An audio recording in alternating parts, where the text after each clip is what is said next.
जोरदार तालियों से स्वागत कीजिए सबका।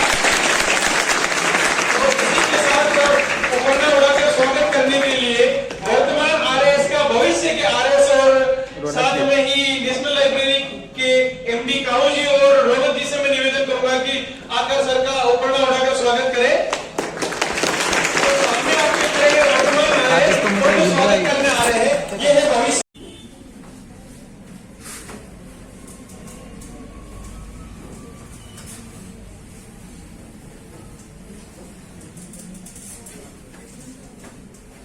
आईएएस आरएएस दोनों सिविल सर्वेंट सर्विस है। ये जो आईएएस है ये पूरे ऑल इंडिया सर्विसेज इसमें आती है, 3 प्रकार की ऑल इंडिया सर्विसेज है ना। और आरएएस है इसमें लगभग 35 प्रकार की सर्विसेज है, जिसमें कुछ स्टेट सर्विसेज है और कुछ अलाइड सर्विसेज, ठीक है। इनमें दोनों में लगभग जो अपन बात करने जा रहे हैं वो ये है कि सबसे पहली बात, ये कोई नौकरी नहीं है, ये नौकरी नहीं है, ये जीवन पद्धति है, ये लाइफस्टाइल है।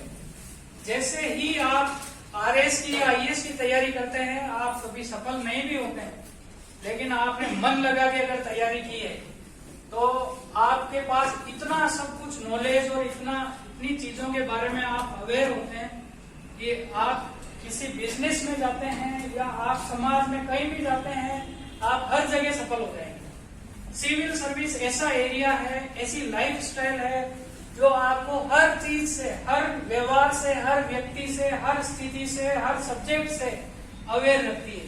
तो आप सबसे पहले तो अगर आरएएस आईएएस बनना चाहते हैं, इस तरफ अपने कैरियर को ले जाना चाहते हैं, तो आपके दिमाग से ये चीज पहले निकालिए कि ये नौकरी है, ये नौकरी नहीं है। क्योंकि सिविल सर्विस में जाने के रास्ते हैं, आने का कोई रास्ता नहीं है। ये एक अफीम के नशे की तरह है, जिस व्यक्ति ने ठान लिया और वो लग गया है, वो जब तक नहीं मिलेगी जब तक मानेगा ही, करेगा फिर करेगा। अगर उसको वजह पता है, पहले मैंने बताया ना, कोई काम क्यों कर रहे हैं आप, आपके पास वजह होनी चाहिए कि मैं ये काम क्यों कर रहा हूं, तो ये नौकरी नहीं है।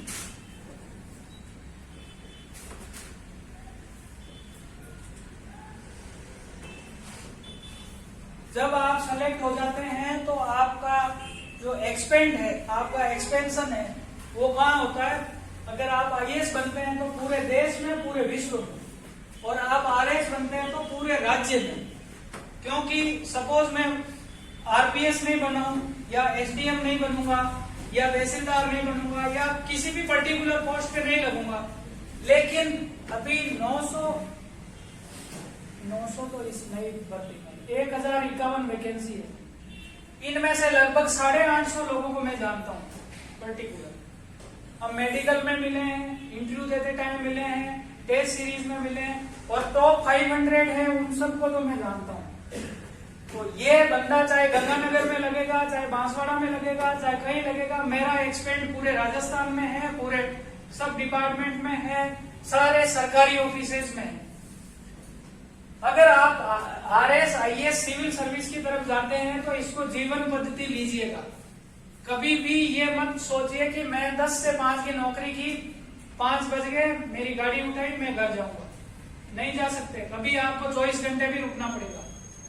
जैसे कोविड के टाइम आपने देखा होगा कि सबसे ज्यादा जो अगर किसी का रोल था तो वो सिविल सर्वेंट का ही था, ठीक है। तो आप इसको नौकरी नहीं मान के जीवन पद्धति मानिए। आपका एक्सपेंशन पूरे राज्य में, पूरे देश में होता है। आपकी गाड़ी किसी टोल प्लाजा पे रुकने वाली नहीं है। आपको किसी भी हॉस्पिटल में, किसी सरकारी ऑफिस में, शासन सचिवालय में कहीं भी पास बनवाने की जरूरत नहीं है। आपको जिंदगी भर कहीं भी लाइन में नहीं लगना है, आपका जीवन ही बदल जाता है। मैं महसूस कर रहा हूँ ये चीज। तो आप, ये मैं आकर्षण बता रहा हूँ कि क्यों करना चाहिए, है ना।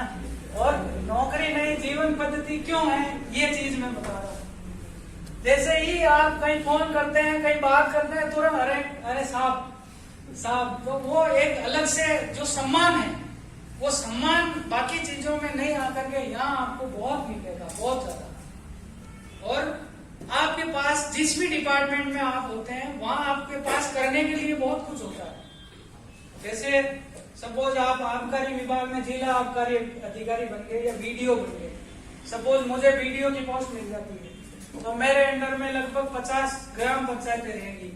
उनमें ऐसे लोग भी होंगे बेचारे जो गरीब हैं, खाद्य सुरक्षा में उनका नाम नहीं जुड़ पाया है या उनको आवास नहीं मिला है। तो क्योंकि पैसा तो अच्छा मैंने प्राइवेट सेक्टर में देखा है और मैं कमा भी रहा था, लेकिन जो लाखों लोगों की दुआएं हैं वो आप यहीं कमा सकते हैं और उन दुआओं को आप पैसे से नहीं खरीद सकते। उनको तो सिर्फ एक सेल्फ सेटिस्फेक्शन से और महसूस किया जा सकता है, वो आपके मन में होना चाहिए एक सेवा का भाव। और ये सब आप करते हैं तो पैसा तो अपने आप ही आता है। पैसे की तो आपको कहीं कोई समस्या ही नहीं होती है और पैसा आदमी खर्च कहाँ करेगा? सुविधाओं पे, अपने फैसिलिटीज पे, अपने सम्मान पे, अपने दिखावे पे, इन पे ज्यादातर पैसा कहाँ खर्च होता है? ये तो आपको ऑलरेडी मिल रहा है, आपको पैसे खर्च करने का टाइम ही नहीं है। तो इसलिए ये जीवन पद्धति क्यों है ये मैंने बताया। फिर दूसरी चीज ये है कि आपने ये लक्ष्य एक बार निर्धारित कर लिया, 90% लोग क्या करते हैं, एक साल में हताश होकर छोड़ देते हैं। 90% तो मैं बता रहा हूं और ज्यादा लोग होंगे। पहला एक बार एग्जाम दिया, जोश जोश में घर से पैसे लेके आते हैं, कोचिंग में जमा कराए, कोचिंग की और प्रीलिम्स क्लियर नहीं हुआ क्योंकि 6.5 लाख लोगों ने फॉर्म भरा, उसमें से 3 लाख लोगों ने एग्जाम दिया और पास तो 20,000 ही हुए। ठीक है, 2,80,000 तो वापस असफल हुए। तो वो अगर वापस हिम्मत करेंगे तो अगली बार, इस बार नहीं हुए तो अगली बार होंगे। तो आपको ये लक्ष्य निर्धारित करने के बाद हो सकता 5 साल भी लग जाए, मुझे 6-7 साल लगे। ठीक है, तो आपको एक बार ये लक्ष्य निर्धारित होने के बाद कि मुझे सिविल सर्विस में जाना है, क्यों जाना है, ये वजह पक्की होनी चाहिए कि मैं शिक्षा के क्षेत्र में कुछ अच्छा काम करूंगा या मेरे मम्मी पापा ने मुझे पढ़ाने के लिए या मेरी बहन ने, मेरे भाई ने, जिस किसी ने मुझे पढ़ाने के लिए बहुत ज्यादा दुख देखा है। अगर आप रात को सोते टाइम वो बात आपको याद आ जाती है कि मेरे पिताजी ने मेरे बचपन में कितनी मुश्किल से मुझे पढ़ाया है और मैं अगर उनका नाम रोशन करता हूँ या करती हूँ या मेरे कारण उनको जाना जाता है कि अरे देखो ये लड़की है, ये उनकी लड़की है, ये आरएस बनी है, अच्छा ये वो लड़का है जो आरपीएस है फलाने थाने में या फलाने डिस्ट्रिक्ट में डिप्टी एसपी है, ये उसके पापा है। अगर आप ऐसा गर्व चाहते हैं, आपके मम्मी पापा का, आपके परिवारजनों का सम्मान बढ़ाना चाहते हैं तो आप सिविल सर्विस के अंदर जाइए और ये चीज आपको रेगुलर मोटिवेट रखेगी। जो मोटिवेशन वाली बात है वो ये सम्मान और ये सब चीजें आपको बार बार सोचने से, बार बार करने से ही आएगी क्योंकि और आपके पास कोई चारा है नहीं। ठीक है, तो इसको आप हमेशा अपने जहन में रखें कि मुझे क्यों करना है, बस ये क्लियर है कि क्यों करना है, फिर आप अपने लक्ष्य से भटक नहीं सकते। दूसरी चीज और है कि ये जो एग्जाम्स है दोनों, इनके अंदर भ्रम की बहुत ज्यादा स्थिति है। ये बहुत कठिन है, 18 घंटे पढ़ना पड़ता है, बहुत मेहनत करनी पड़ती है, बहुत ज्यादा पैसा कोचिंग में चाहिए। मैं बता रहा हूँ कुछ भी असंभव नहीं है, थोड़ा सा मुश्किल जरूर है, टाइम ज्यादा लगता है, कोई रॉकेट साइंस नहीं, कर सकते हैं, हर कोई कर सकता है। चाहे आपने बीटेक की, बीएससी की, बीए किया, बीकॉम किया, कुछ भी किया, बीसीए किया, आपके पास बैचलर डिग्री है, आप कर सकते हैं। बस अब फर्क यहाँ पड़ जाता है कि किसने कितनी मेहनत की है, उसने आंसर कैसा लिखा है, उसने अपने आप को कितना झोंका है इसमें, बस यही फर्क पड़ता है, बाकी कुछ भी नहीं है, हर व्यक्ति कर सकता है। अब ये जो एग्जाम है तीनों, ये दोनों एग्जाम आईएएस और आरएस, इसके 3 स्टेज है। सबसे पहले बात करते हैं प्रीलिम्स एग्जाम।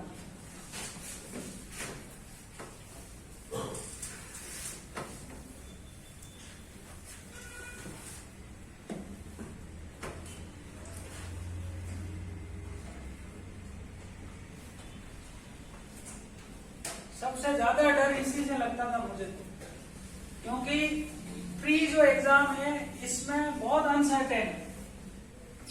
हालांकि मैं कभी असफल नहीं हुआ इसमें, लेकिन सबसे ज्यादा अनसर्टेन है। क्योंकि कब कौन सी चीज कहां से पूछ ले और गलत हो गया, आप मेंस देने से रह गए। असली तैयारी तो मेंस की है, लेकिन आप ये क्लियर ही नहीं किया आपने, तो आप मेंस देंगे कैसे? ये तो टिकट है, ये तो आपको लेना ही पड़ेगा। तो प्री एग्जाम के लिए इसमें लगभग 11 सब्जेक्ट है, इसमें हिस्ट्री है, polity, economy, geography, math, reasoning, science, current affairs, ये सारे जो टॉपिक है जो एसआई के अंदर जो जीके का पेपर होता है उसके और आरएस प्री के लगभग सेम सारी चीजें। तो ये आपको करना है, ये है सिर्फ आपका एग्जाम क्वालिफाई।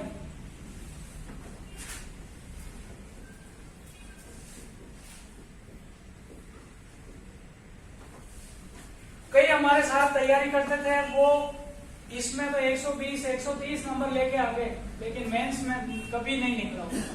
जो 10-10 साल से तैयारी कर रहे हैं लेकिन नहीं निकल रहा, लेकिन है अफीम का नशा, क्योंकि परिवार से कोई लगा है इधर, तो उनको लगता है कि नहीं करना तो यही है, लेकिन अब करेंगे क्योंकि इधर तो बहुत अच्छा है लेकिन मेंस नहीं निकल रहा है। तो ये सिर्फ क्वालिफाइंग नेचर का है, आपको अपनी सारी ऊर्जा इसकी तरफ नहीं लगानी, आपको इसमें सेलेक्टिव चीजें करनी है। जैसे आपने 11 सब्जेक्ट में से आपको पता है कि 15-16 क्वेश्चन अर्थव्यवस्था के आ रहे हैं, 15-16 राज व्यवस्था के आ रहे हैं, 10-12 साइंस टेक के आ रहे हैं, 10 से 13 ज्योग्राफी के आ रहे हैं।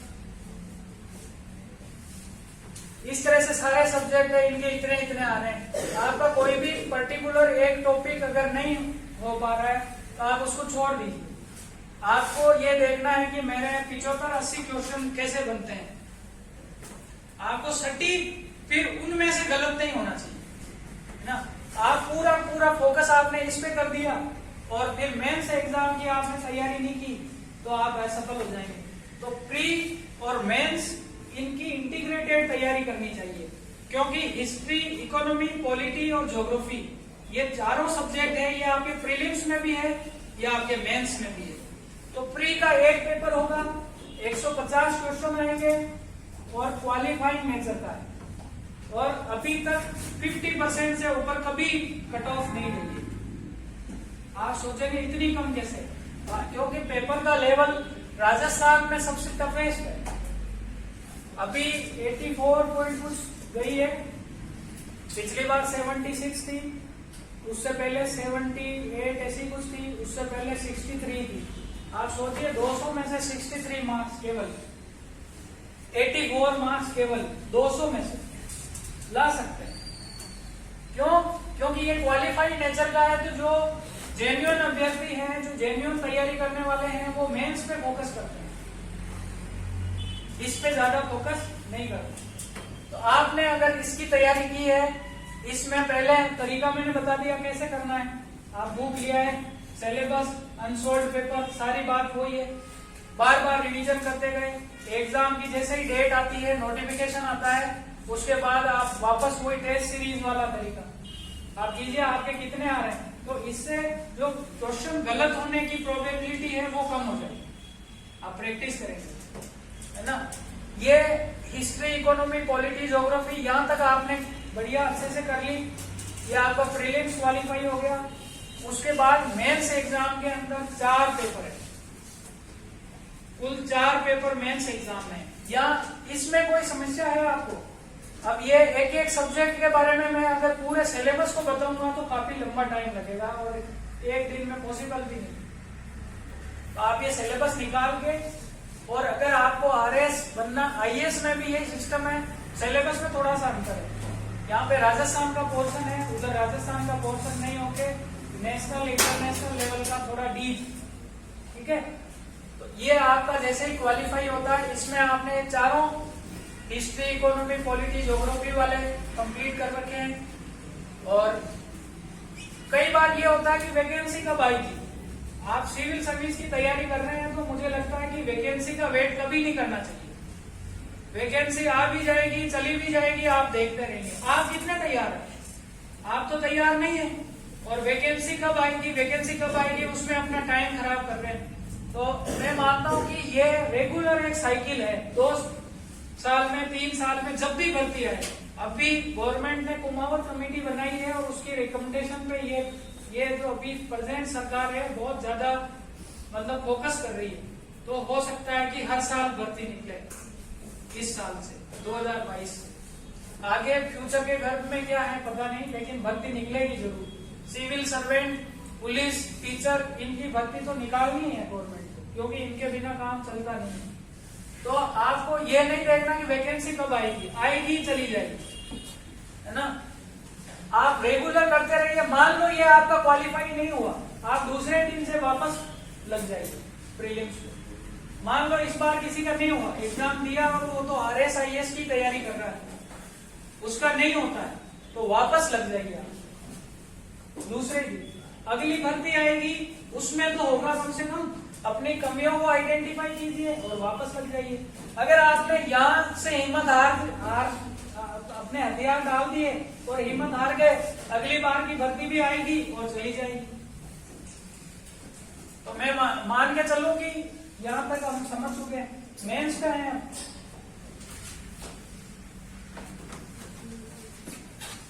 करंट का भी वही तरीका मैंने बताया है जो आप न्यूज वाला, न्यूज़पेपर वाला और क्रोनोलॉजी का और 300 पेज की कॉपी वाला, वो आप तरीका करके देखिए। उससे बाहर कुछ नहीं पढ़ना, ना वीडियो देखने। वीडियो सबसे ज्यादा दिमाग खराब करते हैं, क्योंकि एक आदमी क्या कह रहा है, दूसरा क्या कह रहा है, तीसरा क्या कह रहा है, आपके उस चीज से आपको कोई मतलब ही नहीं है। आप कभी याद नहीं कर पाएंगे। वीडियो से क्या याद करेंगे? आपने लिखा हुआ है, रोज आप लिख रहे हैं तो आप रिवीजन भी करेंगे। आपके पास मटेरियल नहीं है एग्जाम के टाइम, आप क्या करेंगे? तो आपको वीडियो के भरोसे नहीं रहना। हाँ, वीडियो को आप उस जगह देख सकते हैं जहाँ जैसे कोई अभी ओलंपिक हुआ है, तो ओलंपिक के बारे में किसी अच्छे विशेषज्ञ ने कोई वीडियो बना रखा है 1 घंटे का, आधे घंटे का, तो उसको देख सकते। ठीक है, उससे अपनी चीजें नोट कर सकते। बाकी आप फालतू रोज सुबह 1.5 घंटा 2 घंटा रसगुल्ले फलाना ये वो ऐसी क्लासों में टाइम खराब मत कीजिए, क्योंकि वो तो व्यूअरशिप बढ़ा के पैसे कमा रहा है और आपका टाइम बर्बाद हो रहा है। कोई मतलब नहीं है। 4 चीज बताएगा वो आप न्यूज़पेपर में देख लेंगे और उससे बाहर आपका पेपर आएगा भी नहीं, और आए तो छोड़ देना। 5 क्वेश्चन में से 5 करंट के आए और 1 आपने छोड़ दिया तो कोई सिलेक्शन रुकेगा क्या? अब अपन आते हैं मेंस एग्जाम, जो कि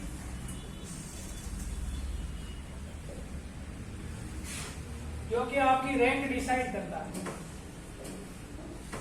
प्रीलिम्स तो सिर्फ टिकट है, आपने ले लिया, ठीक है, आपने चाहे टॉप किया हो या सिर्फ आपके कट ऑफ के बराबर नंबर आया हो, उससे जो आपके मेंस एग्जाम है इसके अंदर 4 पेपर है।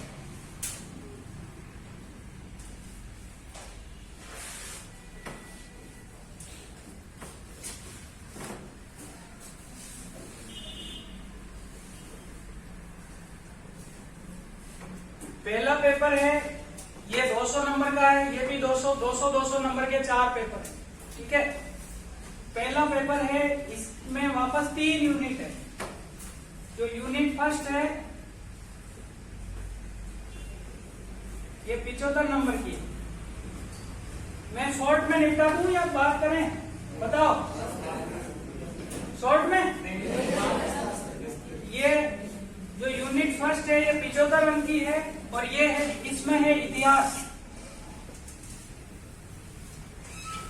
इतिहास में आपका एंशिएंट जो प्राचीन भारत का इतिहास, मध्यकालीन भारत का इतिहास, आधुनिक भारत का इतिहास, राजस्थान का इतिहास, कला संस्कृति, विश्व इतिहास, सब कुछ है, लेकिन सिलेबस में सब कुछ नहीं है।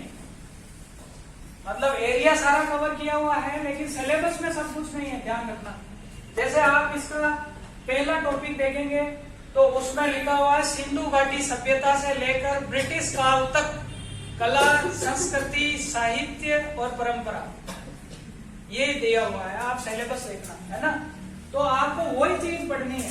रजिया सुल्तान क्यों मरी, उसमें अलाउद्दीन खिलजी के पास कितने प्रकार के दास थे, ये इतनी सब चीजें याद करने की जरूरत नहीं, क्योंकि आपके सिलेबस में नहीं है, प्रश्न पूछे नहीं जाते। तो इतिहास में बहुत बड़ा महासागर है, तो पढ़ना नहीं, हर चीज को कवर कर रखा है, लेकिन टॉपिक वाइज जितने टॉपिक है उतने। इतिहास में विश्व इतिहास, भारत और राजस्थान। फिर आप अगर चाहेंगे तो आंसर राइटिंग में भी आएंगे। तो यूनिट फर्स्ट हो गई इतिहास, यूनिट सेकंड हो गई अर्थव्यवस्था। अर्थव्यवस्था में वापस भारत की अर्थव्यवस्था और राजस्थान की अर्थव्यवस्था। इतिहास विषय की अगर बात करें कि कहां से पढ़ना है, तो आप सबसे पहले तो एनसीईआरटी और बोर्ड की किताबें, इनमें से आपके सिलेबस की जो जो चीज मिल रही है एक बार उसको पढ़िए। अगर उसके बाद भी आपको लग रहा है कि टाइम बहुत कम है और मेरे पास इतना टाइम नहीं है, तो आप फिर किसी गाइड की तरफ जा सकते हैं, ठीक है, किसी नोट्स की तरफ जा सकते हैं, गाइड की तरफ जा सकते हैं, क्योंकि आपके पास टाइम नहीं। अगर आपके पास टाइम है, क्योंकि एक एक विषय पर एक एक बुक को आप खोजने बैठेंगे, वहां से पढ़ेंगे, फिर लिखेंगे, करेंगे, तो वो सागर में से मोती चुनने के बराबर है। तो वैसा आप अगर 2-3 महीने, जैसा कि अभी 25-26 फरवरी को एग्जाम होने वाला है, तो आप किसी भी कोचिंग के, अगर आपने पहले से तैयारी नहीं कर रखी है, तो आप किसी भी कोचिंग के नोट्स ले सकते हैं, लेकिन ये नोट्स आपको टॉप रैंक नहीं दिला सकते। आप हो सकता है कि इंटरव्यू के लिए क्वालिफाई हो जाएंगे या फिर नीचे किसी भी उस पर, क्योंकि मैं भी पहले नोट्स के भरोसे रहा था, तो एक बार तो मेंस में नहीं निकला और दूसरी बार जो 1051 रैंक थी, लेकिन पोस्ट नहीं मिली। इस बार मैंने इन सब नोट्स वगैरह को हटा के खुद का काम किया, तभी जाके रिजल्ट आया। यूनिट सेकंड के अंदर अर्थव्यवस्था है। अर्थव्यवस्था के अंदर सबसे पहले जो सरकार अर्थव्यवस्था के लिए बजट लेके आती है और आर्थिक समीक्षा पेश होती है। सेंटर वाली आर्थिक समीक्षा है वो संसद में पेश होती है, ये अपने विधानसभा में पेश होती है। तो वो आर्थिक समीक्षा आप लाइए, वो एक ऑफिशियल डॉक्यूमेंट है, वो सरकार का ऑफिशियल ऑथेंटिक डॉक्यूमेंट है, आप उसको पढ़िए। उसको पढ़ने के बाद मुझे नहीं लग रहा है कि इसमें, अगर आपको बेसिक पता है, अगर आपने एनसीईआरटी से पढ़ रखा है और आपको समझ में नहीं आ रहा है, तो आप किसी कोचिंग की मदद ले सकते हैं, और अगर समझ में आ रहा है तो फिर आप, ये बहुत ही डायनेमिक सब्जेक्ट है, ये रोज चेंज होता है। जैसे आपको जीडीपी के बारे में कोई क्वेश्चन आया, आप जीडीपी क्या होती है ये आपको पता नहीं है, तो दिक्कत है ना। तो ये बेसिक चीजें आपको आती है। फिर आपने इकोनॉमिक सर्वे पढ़ लिया, भारत का भी पूरा नहीं पढ़ना है।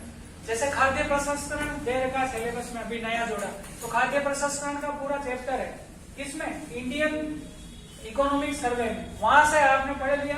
मैं बता रहा हूँ, एक भी क्वेश्चन गलत नहीं होगा, क्वेश्चन सीधे यहीं से उठते हैं, ठीक है, ये आपने कर लिया दोनों।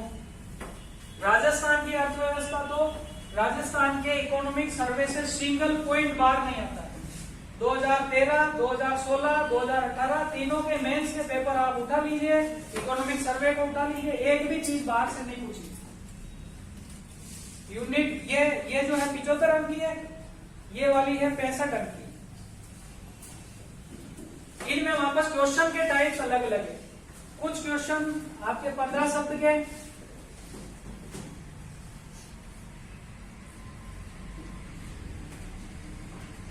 कुछ क्या 10 क्वेश्चन, 5 क्वेश्चन 50 शब्द के, और 4 क्वेश्चन है 100 शब्द के,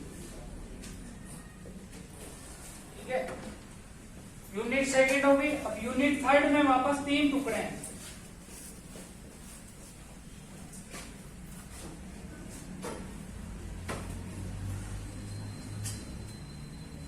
समाजशास्त्र,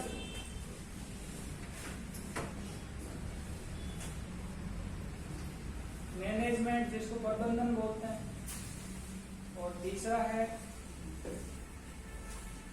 ऑडिट अकाउंट। ये तीनों 20-20 नंबर के। ये 200 नंबर का एक पेपर हो गया। इसमें तीनों तरह के जो ये छोटे टुकड़े हैं 20-20 नंबर के, इनमें आपको 50 शब्द के और 15 शब्द के क्वेश्चन मिलते हैं। इसमें 100 शब्द के क्वेश्चन नहीं पूछे जाते, ठीक है, तीनों टुकड़ों में। और ये बड़े हैं, इनके अंदर ये पैटर्न रहने वाला है। ये मैंने आपको मोटी चीज बता दी। पढ़ना कहाँ से? सोशियोलॉजी के लिए आप एनसीईआरटी राजस्थान बोर्ड की किताबें, सीधा सिलेबस वहीं से उठाया होगा, उसको पढ़ लीजिए, काम हो जाएगा। मैनेजमेंट जो व्यवसाय प्रबंधन के नाम से 11वीं 12वीं में किताबें चलती है, पढ़ लीजिए। सिलेबस हूबहू पाठों के नाम उठा के टेके होंगे, तो कहीं कोई दिक्कत है नहीं।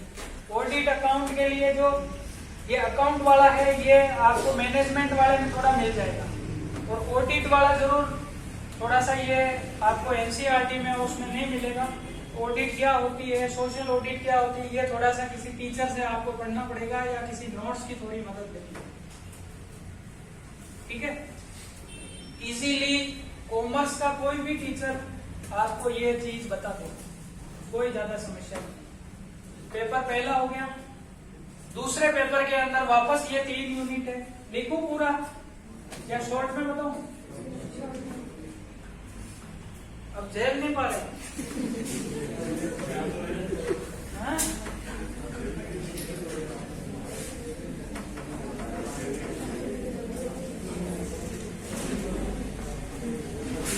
दूसरे पेपर में वापस 3 यूनिट है। जो पहली यूनिट है उसमें है नीति शास्त्र। नीति शास्त्र भाई कौन सी चीज क्यों नैतिक है? कुछ चीजें ऐसी होती है जो लोक सेवक होता है उसके मतलब इंटर उससे आती है। कुछ निर्णय ऐसे होते हैं जो खुद को लेने होते हैं, तो वो खुद को कैसे निर्णय लेगा? कोई गरीब व्यक्ति है तो उसके निर्णय कैसे लेगा, या हमारा संविधान क्या कहता है, हमारे रीति रिवाज क्या कहते हैं, इससे संबंधित चीजें हैं। व्यक्ति परिवार से क्या सीखता है, समाज से क्या सीखता है, और प्रशासन में कैसे अप्लाई करेगा, ये सब चीजें हैं पहली यूनिट में। दूसरी यूनिट में है ज्योग्राफी।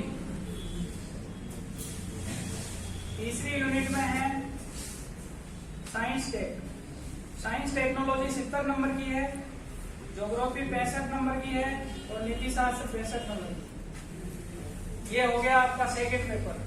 इसके अंदर फर्स्ट यूनिट, सेकेंड यूनिट और थर्ड यूनिट, ये दूसरा पेपर हो गया। इसी तरह से तीसरे पेपर में चलते हैं। तो फर्स्ट यूनिट के अंदर पॉलिटी, राज व्यवस्था, और IR इंटरनेशनल रिलेशन। दूसरी है उसमें पब्लिक एडमिनिस्ट्रेशन। पहले ये ट्रेनिंग का पार्ट था पब्लिक एडमिनिस्ट्रेशन, लेकिन नया सिलेबस आया है उसमें इसमें जोड़ दिया 2016 के बाद। लोक प्रशासन, पॉलिटी, IR, और इसमें तीसरे पेपर में वापस 3 टुकड़े हैं। खेल और योग। मैंने आपको बताया ना कि आप योग कर सकते हैं, कोई अपनी रुचि डेवलप कर सकते हैं। ये चीज आपको कहाँ काम आएगी? इंटरव्यू में काम आएगी, क्योंकि इंटरव्यू बोर्ड आपसे बात करना चाहता है कि आप किस तरह के आदमी हैं, आप किस तरह के व्यक्तित्व हैं। आपका सिर्फ नॉलेज का टेस्ट नहीं होता है, एक व्यक्तित्व परीक्षण भी होता है। तो वहां पे अगर आप इन चीज में से किसी को अप्लाई करते हैं तो यहाँ आपका सिलेबस भी आपको अच्छे से हो रहा है, और वहां पे आप इसका यूज भी कर सकते हैं। खेल, योग, व्यवहार के अंदर मनोविज्ञान। 11वीं 12वीं की जो मनोविज्ञान है एनसीईआरटी की, उसके हूबहू आपको चैप्टर के नाम मिलेंगे सिलेबस में, वहीं से पढ़ना है और कुछ नहीं पढ़ना। खेल, योग, व्यवहार, और तीसरा टुकड़ा है विधि में बालकों से संबंधित विधि, महिलाओं से संबंधित, लेबर से संबंधित, ये सारी विधियां हैं, ठीक है। चौथा पेपर है हिंदी और इंग्लिश का। इंग्लिश 80 नंबर की है और हिंदी है 120 नंबर की, ठीक है। ये चारों पेपर अपने हो गए हैं, और चारों पेपर की आपको आश्चर्य होगा कि सिर्फ 344 नंबर कट ऑफ गई है। 800 में से 344 नंबर जिसके थे उसने इंटरव्यू दिया है। क्यों? क्योंकि यूनिवर्सिटी का एग्जाम नहीं है, इसके अंदर QCA मिलता है, क्वेश्चन कम आंसर। 50 शब्द का क्वेश्चन आपको लिखना है तो 4 लाइनें दी हुई है, आपने गलत लिख दिया, बस आगे बढ़ो, कोई तारा नहीं। अब इस 4 लाइन में टॉपर ने क्या लिखा है और आपने क्या लिखा है। जैसे पूछ लिया कि विजय स्तंभ, आपको लिखने 50 शब्द, आपने लिख दिया चित्तौड़ जिले में स्थित है, या इसको भारतीय मूर्ति कला का विश्व कोश भी कहते हैं, ये उसने बनवाया, उसने ये किया, इतना नहीं। आप ज्यादातर चीजों को क्या करो, इसमें कोमा कोमा लगा के लिखते जाओ। जितनी इंफॉर्मेशन आप कम शब्दों के अंदर दे सकते हैं आप दीजिए, तो पूरे में से पूरे नंबर मिलेंगे, नहीं तो फिर आपको एक ही मिलेगा। और अगर एक नंबर एक क्वेश्चन पे कटता गया तो लास्ट में आप 10 नंबर पीछे रह गए, खेल ही खत्म। क्योंकि 10-15 नंबर, मेरे 4 नंबर और होते तो हो सकता है मैं टॉप 50 में आ जाता, टॉप 100 में आ जाता, इतना ही खेल है बस, ज्यादा कुछ नहीं। तो ये चारों पेपर मैंने बताया, 344 कट ऑफ इस बार की थी, 2016 की 327 थी, 2013 की 350 थी। तीनों कट ऑफ मैंने बता दी। आज दिन तक 50% कट ऑफ भी नहीं गई है, ठीक है। अब आपको आंसर राइटिंग कैसे करनी है वो एक बहुत लंबा विषय है, उस पर हम कभी और चर्चा करेंगे, मैं फिर और कभी आ जाऊंगा, है ना। या फिर जिनका प्रीलिम्स क्लियर हुआ है हम इस क्लास के बाद फिर बात कर सकते हैं, है ना।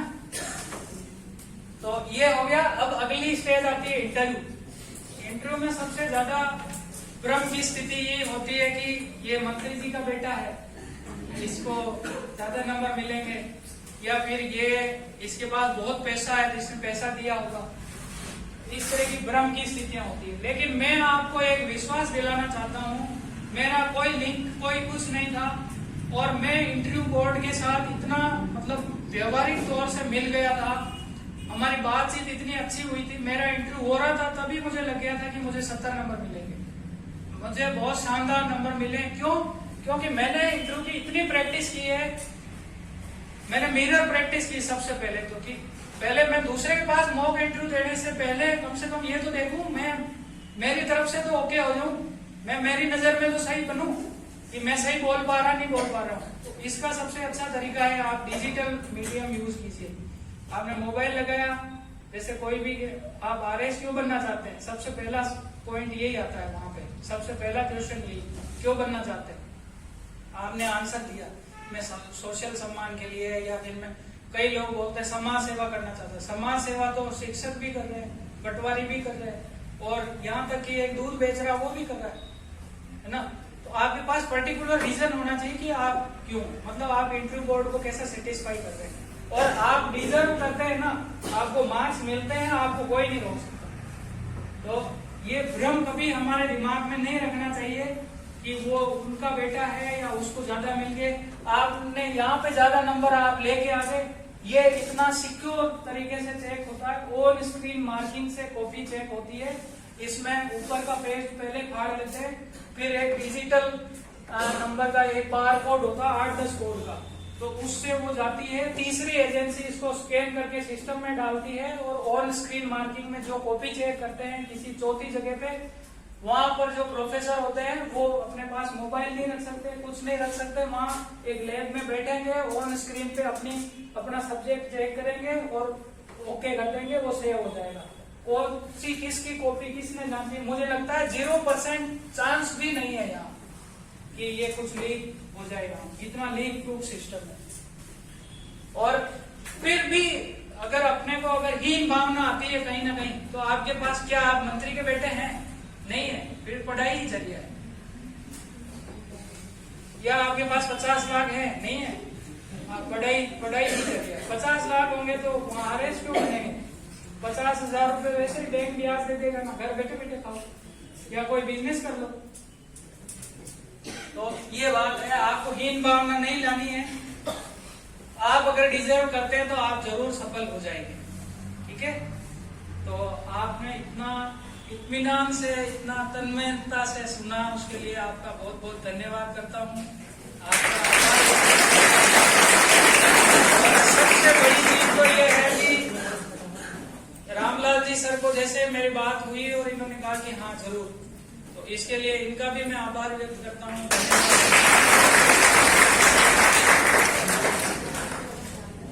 मेरा कोई व्यावसायिक हित नहीं है, मैं आप लोगों की मदद करना चाहता हूं, इसलिए आया हूं। फिर आगे कभी टाइम मिलेगा मैं जरूर आऊंगा। और मेरा टारगेट मैंने आपको ऑनेस्टली बता दिया, मुझे 100 RS बनाने, कैसे बनाने, कब बनाने, उसकी यात्रा प्रारंभ हो चुकी है। अगर आप भी उस टीम का हिस्सा बनना चाहते हैं तो आपका स्वागत है। कैलिबर एजुकेशन के नाम से मेरा फेसबुक पे पेज है, अगर आप फेसबुक चलाते हैं तो उसको लाइक कीजिए। उस पे हाँ जी, फेसबुक चलाना नहीं आता, उसका भी तौर बता रहा हूँ।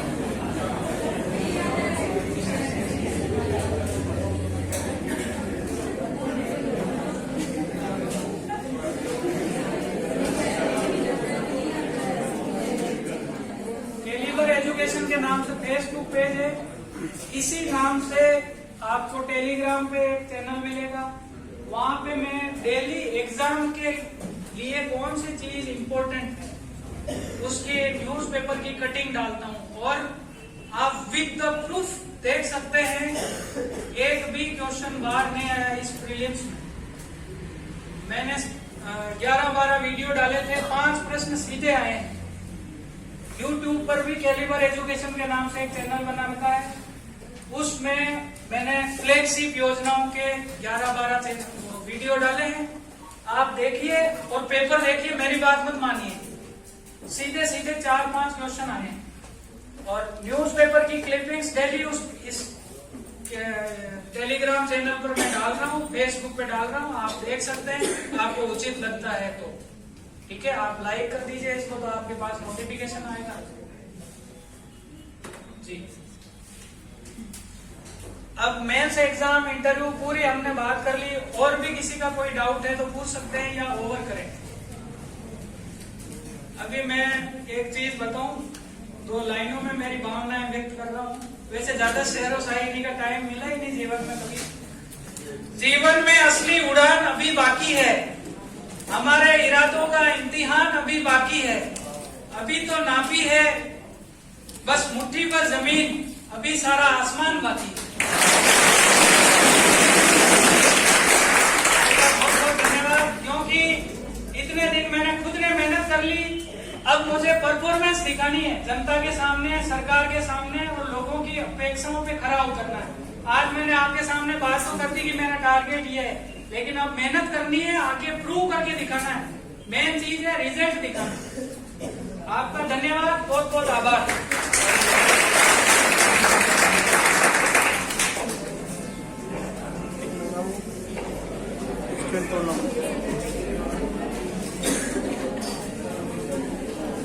सर के मोबाइल नंबर है, और आप फ्लैगशिप योजनाओं के बारे में सर बताया, मैंने भी आप ग्रुप में भी भेजी थी।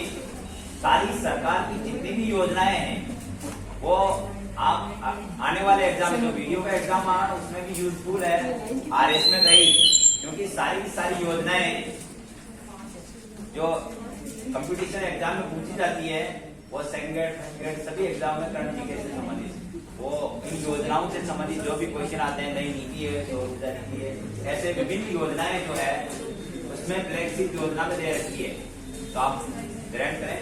और सर का बहुत बहुत आभार, अमूल्य समय निकाला, और एक छोटी से निवेदन पर सर पधार है। बहुत बहुत आभार, बच्चों को मोटिवेट मिला, और आगे जब भी हम आपको आप बताएं और आप हमारे समय मिलेगा मैं तैयार, क्योंकि मेरा टारगेट मुझे पूरा करना है, उस पर काम शुरू कर दिया मैंने।